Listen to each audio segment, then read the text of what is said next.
Well, hello and welcome back to Read Becca. It's time to discuss the Booktube prize, the semifinal round.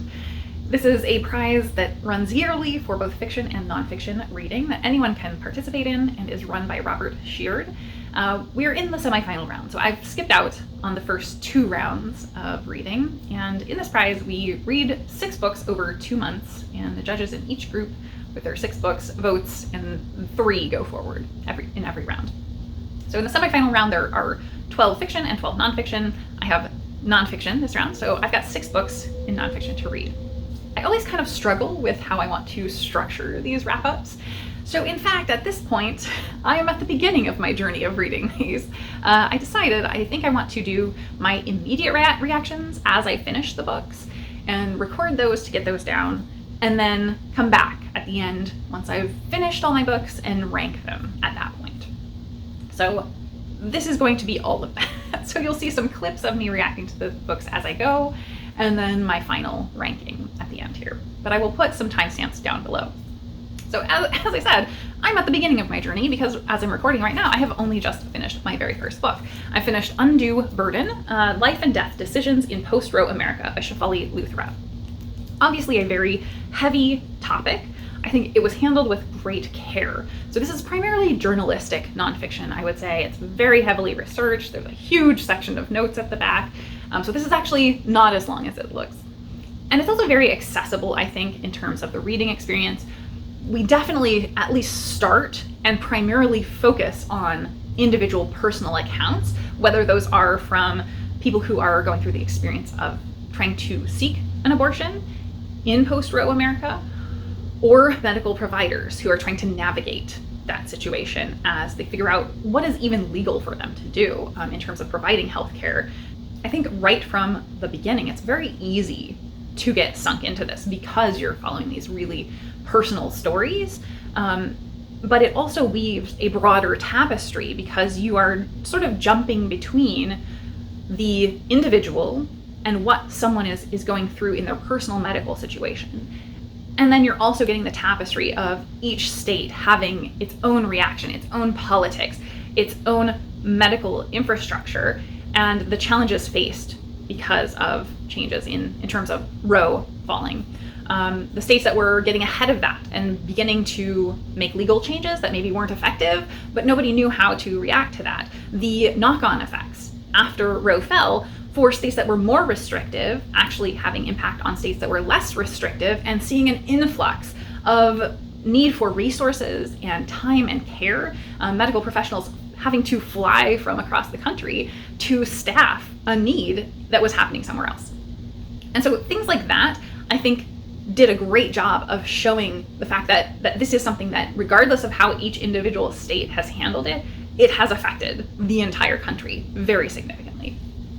I also feel that though this is told primarily through those personal individual lenses, like I said, from patients and medical providers, it does a fantastic job of weaving in the information and the facts, the research, the stats about the impacts that this has had on things like maternal death rates or infant mortality rates. Things like that are the very obvious, but then some less obvious statistics and outcomes of these things are also woven through here. So I do think this gives a really broad picture of the story of the fall of Roe. I think in terms of critiquing this book, it's hard to critique at this point. And I think I will state this preface for all of my books, though I haven't read any of the others yet. We are at the semifinal, so all of the books have been through a huge number of judges at this point. So I'm expecting all 6 of my books to probably be very good, meaning any criticisms I give at this point are probably just me being very nitpicky, really. So my nitpicks with this are that I would say it in some ways is very focused, overly focused, and in other ways is overly unfocused. The overly focused aspect is that it does remain very focused on post-Roe America and the current timeline. I feel like I would have liked to see even more of, well, what did Roe actually establish, and the how did we get here elements. There's some of that, but it's so brief and minimal that I feel that wasn't covered in enough depth. I think there should have been more weight given, in my opinion, to the concerted effort over decades and propaganda campaigns specifically to achieve this aim. It's mentioned, but it's not really given a lot of weight. And maybe that is a different book, and that's really the outcome here. But for me, I think it could have been given more time.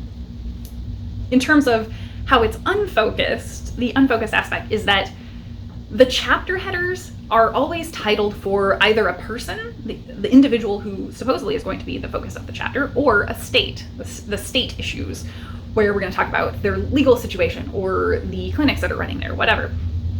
But it almost never actually stays locked in on that title element. We very often are talking about one of the individuals from a previous chapter in another person's chapter or state's chapter. I remember one chapter that the state was the header, and yet most of the chapter was about two completely different states. They were experiencing knock-on effects from the original state, but it felt a little muddled to me because of that. And so either the chapters could have been shorter and more focused, or maybe we just didn't have chapter headers at all, and that would have resolved it, because that's the only reason I was even noticing it, is because of the chapter titles. So those are very minor nitpicks. The other thing that I always kind of consider when I'm thinking of Booktube prize judging is, who would I give this book to? And that's maybe the biggest challenge for me, is I don't know who I would give this book to. I think books like this, collecting a very specific moment in time experientially, are really important for history and looking back. But right now, I feel like this is so immediate and imminent, and so many stories like these have been prominent in the news everywhere. So a person who this is going to be new information to, I think either is intentionally avoiding it because they don't want to read something like this, and are already favoring it, or they're intentionally avoiding it because they don't want to read it. And I don't think that this book is going to really change their mind significantly. Yeah, so I think this was extremely well delivered. I think it's an excellent time capsule of the experience that the United States went through during this. And so I do hope that it will sort of persist in being that. But yeah, I'm not too sure who this is for, because none of this was any new information for me personally. I think that the dramatic effects across the country maybe were something new, but I do think this was just very well delivered in terms of information. So that is my first book down, and you will see me imminently with the next book whenever I finish it. I somewhat accidentally have finished Sloane Crosley's Grief is for People ahead of the book that I started second, so it is my second finish. And I would say this is mainly a grief memoir, but it's also kind of sociology and introspection on her part beyond just anecdotes. So you can take this, I think, in two ways in terms of the title, and that's the best way I can express what this book is. So the very literal and direct way to take the title, Grief is for People, is that the author went through two major losses in her life at around the same time. So the first was this jewelry theft that felt very intrusive and personal. Someone, came into her home and specifically stole these items that she had a real complicated emotional relationship with. And so she's going through that, and in proximity to that, she also loses someone she cares about, a past coworker and very close friend who was in her life for years and years, took his own life. And so she seeks out a grief group and is realizing, dealing with the emotions about the loss of her jewelry, that there aren't any grief groups for the loss of items, of things, because they're, just things. But she has all of this emotional baggage about them. And so that's the very literal take. But the more abstract, and what I think this book is about how grief is a part of what makes us human, that it commingles and is messy and continues on. It persists and grows and changes and becomes something different than what it starts out as, but it stays with us. Our grief remains and continues. It's not necessarily something we get over. So I think that initially she starts out talking about these two individual major events in her life, and it turns into things that are her living her life, her reminiscing about good times that she had with this friend who has passed away, the complexities of who he was as a person. But she also kind of starts sleuthing about the stolen jewelry, talking about her involvement with the publishing industry, because before she was an author, she was very involved in the publishing industry, including really, really major works of fiction, and like major author events that went on that you would probably have heard of. She was really part of the team that were pushing James Fry's book when he went through the Oprah scandal. And so she's regaling us with all these stories. And over the course of that, she is talking about the changing nature of this grief, the way she's processing it, and kind of does come to an end where she is reminiscing and looking back on experiences with her friend, but the way she's looking back on it has changed. And so she's tackling how grief changes over time. It's also really just quirky and funny. So I didn't feel like this was really a sad book, even though it's very about grief. It was like very humorous without being laugh out loud funny, but you got a sense of feeling really heartfelt throughout the book. So I think that it was effectively written. It was very, very consumable. As I said, it was kind of an accident that I finished it as quickly as I did. I had been planning to sort of slowly work through it alongside my other primary book for this, and I just wound up flying through it because it was so easy and accessible to read. So I think on those fronts, it's very good. My only critique is it doesn't really feel like it's in the same echelon as the first book that I read in terms of being informative. I don't know what I would hang on to from this book other than the general umbrella of the topic. And I think it has helped me think about the complexities of grief, but not really in a significant way that's going to change me as a person, I don't think. So yeah, I will continue on with what was my second book, and hopefully I will be done very soon. The third book that required a little bit of chewing through was Everyone Who Is Gone Is Here: The United States, Central America, and the Making of a Crisis by Jonathan Blitzer. It is a long book, but more so it required my time and focus because this is so imminent and timely to things going on in the US. It kind of feels like this is the roadmap for how did we get here to where we are in 2025, and yet it was published before 2025. So it's some difficult reading because of how close to home it hits as a person in the US right now. We're following a sweeping, broad scope of time all the way from the 70s up to present, and looking at, in those early years that we're following, increasing conflicts in Central America. Political strife, revolution, and oppression, very significantly, both at the governmental level and also at the civilian level. There was a lot of conflict going on and increasing.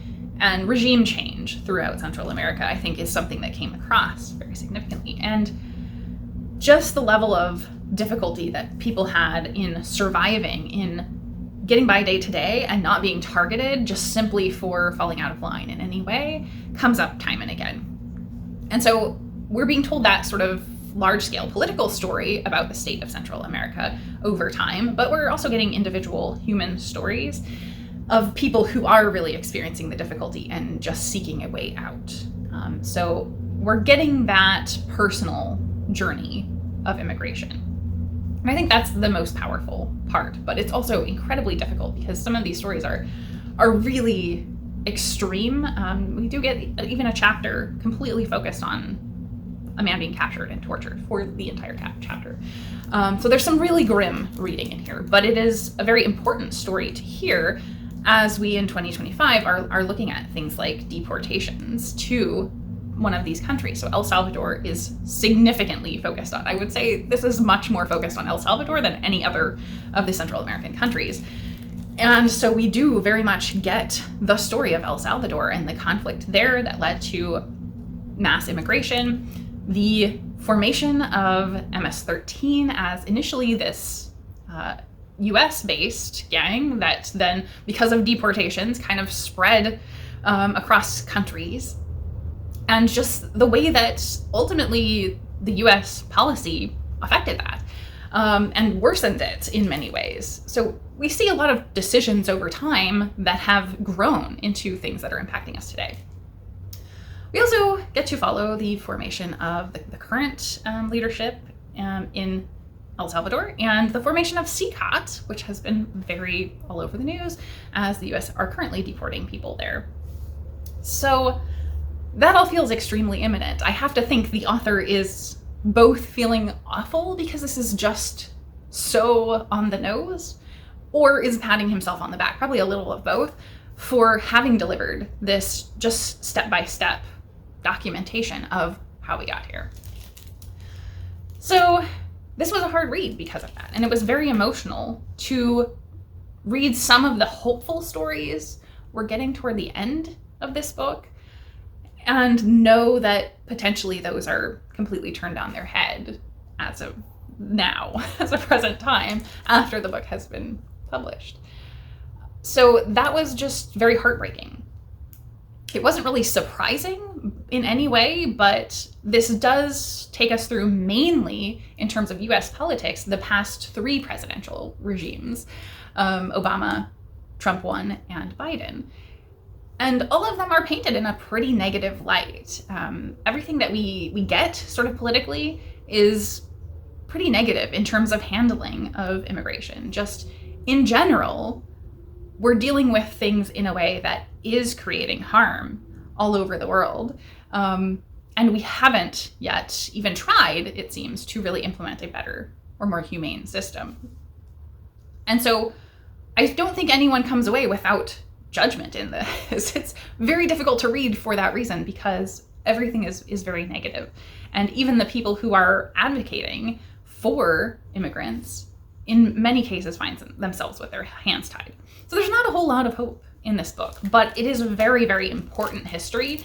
And I think this paints a comprehensive picture to take away about how we got where we are. And so I think that is incredibly valuable and hopefully will stand the test of time, though hopefully will also change significantly in the imminent future. So I don't know what else I have to say about this other than it's very compelling to read. It took me longer than I expected, but mainly that was just that it was really emotional and hard-hitting. So I would pretty much recommend this to just about anybody that has an interest in US politics at all, in history, in things that are going to be history. I think this is a very important read for sure. I finished number 4, The Bookshop by Evan Friss. It's something like the history of American bookstores, something thereof. And it is exactly what it sounds like. It very much is a pretty detailed deep dive into American bookstores from the earliest days when bookshops were really caught up in publishing and employing authors, both as writers and as staff, hand-selling books. And so the sort of commingling of those aspects in the past, major authors' interactions with and employment by different bookstores, people like Poe and Louisa May Alcott. So that was all interesting in terms of the long past history. But then we verge into more ranging topics of the types of bookstores, so independent bookstores, chain bookstores, all the way up to Amazon, radical and sort of niche bookstores that are really specific, and then in terms of style, and then also very specific individual bookstores that are standouts like Powell's or The Strand. There's some general bookstore history. I think what impacted me the most, as far as the history aspects that it's talking through, were sort of the elements in early days. Bookstores seem to have been a center of progress, really, and often were the only place where a woman could have a successful career and gain a lot of clout.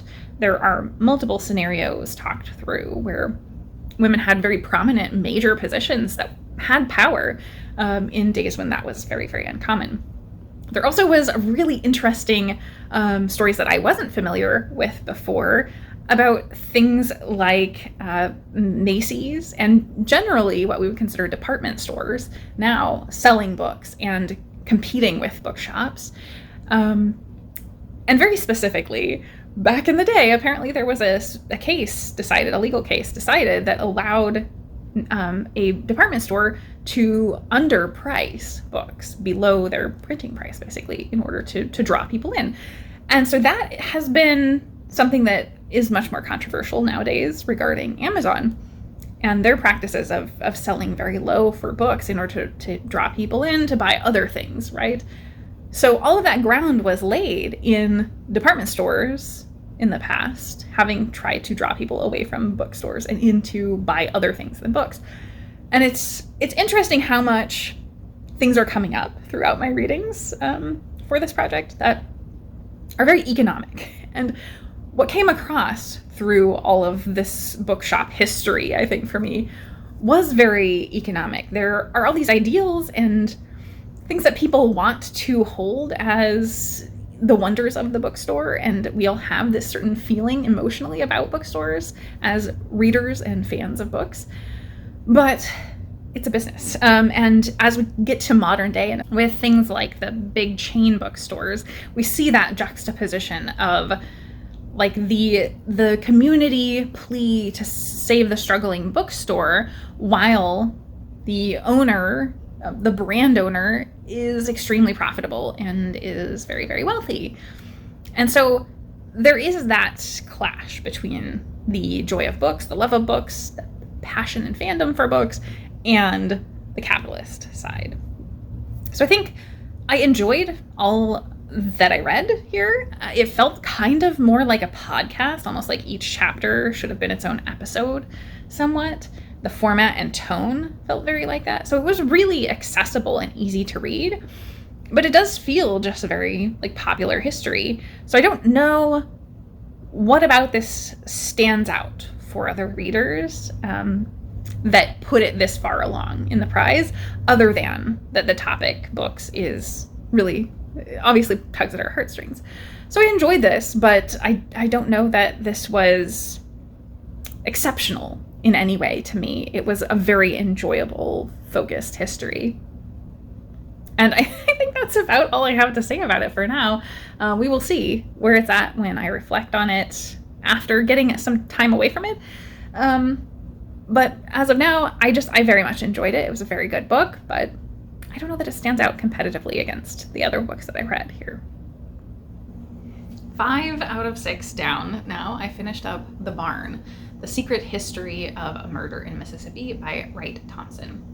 This was interesting, I think, in that I have read maybe 3 or 4 accounts of Emmett Till's torture and murder within probably the past year across various different books. And so this was a topic that I've read a fair amount about, and yet it brought some really new, fresh things. So I appreciated that aspect. It is a book that is completely focused on the history surrounding this event, which is Emmett Till in the 1950s was a young boy who went from Chicago to family in Mississippi on vacation and allegedly whistled at a white woman in a store and was tortured and killed in response to that. He was a young black boy who had no experience in the South, and his death certainly sparked a huge amount of civil rights protest and action surrounding the wrongdoing that happened following his death in terms of cover-up. And so that is sort of the secret history aspect. But this goes deeper because something that is sort of novel to this book is that the author is a white Southern gentleman who grew up in this area and has strong connections with fellow white Southern gentlemen in the area, including the families that were involved in perpetrating this horror. So he has sort of insider information here that he's able to get these firsthand conversations with family members and people who were present at the time even. And so he is bringing sort of new information to this. I think the other really novel element to this book is that it's told as a history of the place, of the location of the barn where this act was perpetrated. And so I have slightly mixed feelings about that. I do quite enjoy the format of doing that, of telling the history of a place and really providing that depth and context to everything surrounding this event. But at the same time, it feels very strange to me to almost completely remove Emmett Till from telling his story. At the very beginning, even, it feels like the author is approaching this story from a genuine place. So I'm certainly not discounting that whatsoever. I think the genuine act of seeking knowledge is present here, but is looking to explain why this history, his own history, was so shadowy and so unknown to him, even in big parts. And so he is talking through this erasure, this hole in his own personal history that he sort of only found out about after leaving, really. There are all these aspects that come up about that. But when we enter into the story, he doesn't really explain who Emmett Till is or what happened here. He just sort of launches into telling the story of this place and makes vague allusions to the fact that Emmett Till is going to die in this barn. And so that felt very, very odd to me. And the continued element of that present for the bulk of the book, I would say. It's not until really the back half that we start even being told Emmett Till's story and focusing in on him at all. So that just felt strange to me. And there were a number of things throughout the book that sort of felt odd or off. There are certainly appeals to emotion and some engaging with kind of wooey and feeling-based comments that are not really anything you would back up by facts. And I had a trouble with grasping why that was included. I think it was to humanize the author, maybe, but I don't know. So there were some things that didn't quite fit for me. But on the whole, I think this was a really, really strong book. It provides an incredible depth of history, and something like this is really, really important to collecting the history. Collecting these sort of firsthand, even very casual comments by people who were there is really important because of the volume of information that has been lost through concerted efforts to erase this tragic thing that happened. And very much to what I was saying up front, like, this is one in a litany of things that I've read, and it did bring something really new and fresh to the telling. I just struggled really hard with the continual focus on the bad guys. Like, this is the story told from that side, much more than providing Emmett Till's voice, but yet I have read this story that very much focused on Emmett Till.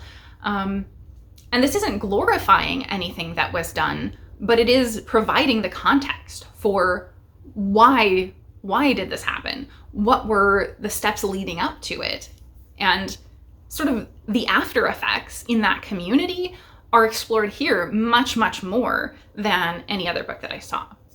So the aspects of erasing this progressively over time, to the point that, people going to school in the area very often haven't even heard of Emmett Till. Well, he was this amazing figure for the civil rights movement of the 1950s that has become a national name, and yet so many people who live nearby have never heard of him. And I think that that's heartbreaking, and that is gotten across in this story that is being woven through this book. I do think that was effectively gotten across in the book. I'm not sure where I'm landing on that. I need some distance away from it to make a decision of whether the things that I find questionable are really problems with the delivery of the book, and I should downgrade it, or if they're valid choices in expressing this story. So I think I have some takeaway thinking to do about this one. Of course, I sat down to film and was accosted on my lap.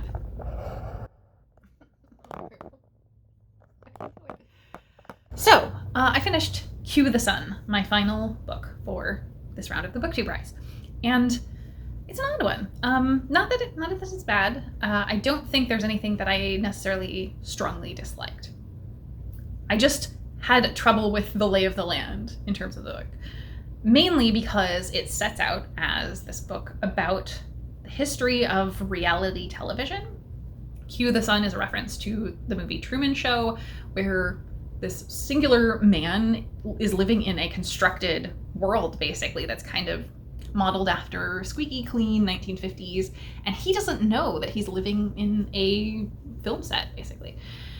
And so that's the reference. This starts by going way, way back, though, and it takes a really long time to get to anything you would feel like as traditional reality TV. So we're jumping back to starting with radio call-in shows before there was television, early game shows on television, and then docuseries following people's real lives. And the author purports that those are all precursors to modern day reality shows. And there are some connections there. I don't know if I felt that the connection was drawn strongly enough to warrant spending, I think, about 30% of the beginning of the book on those precursors to reality TV. And then we get into reality TV, and it's good in terms of giving you a depth of the beginnings of specific shows. So, like, you really dive in and spend some time on early days of Survivor, the first season specifically, Big Brother, and how overseas shows outside of the US led to Survivor. But I felt like it was a little strange how focused in one area it was about those specific types of reality shows, and things that are very, very popular didn't really get any time at all, like single lines for the entirety of stuff like HGTV, Food Network, which I'm a huge fan of. Those kind of reality television and even reality competition shows that fall under those umbrellas just are barely mentioned. And I think I agree with the case that the author is making, that reality TV is very exploitative, and that shows up time and again as we're talking through things. But I just don't know how effective the presentation was for me, because, I mean, going back to Survivor, we're getting a literal play-by-play of the behind the scenes of the first season, more or less. And I don't feel like that's really necessary. I feel like it could have been summarized a lot more briefly, is my opinion. So this one felt very verbose on certain topics that the author really wanted to focus on. And so maybe that's a me thing, in terms of my personal taste. And I think that's correct here, is that it's just a taste aspect rather than any actual problem with the information. It, for me, feels like this is a case where the author didn't write the narrative based on the data.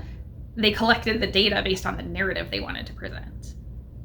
So we get a lot of this information about all of the exploits, but it doesn't feel like a complete data set to pose anything from the other side. Or, like, why do we keep watching these things or keep engaging with these things? Why do people keep signing up if it is that exploitative? What are sort of the balancing factors? And it doesn't feel like that's engaged with at all.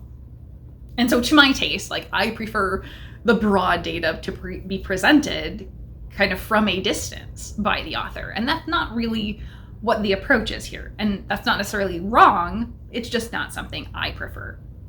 Very preferential. So yeah, I don't know what to say about this one. It was a good book, definitely. And I feel like I learned a lot about the history of reality TV, certainly, or things that are outside the reality TV space from my perspective as well, in terms of the beginnings. But I don't know that the author made the case that I went in thinking they were going to. It also felt like it was certainly taking advantage of a moment in time, because The Apprentice is sort of saved for the end cap of the book.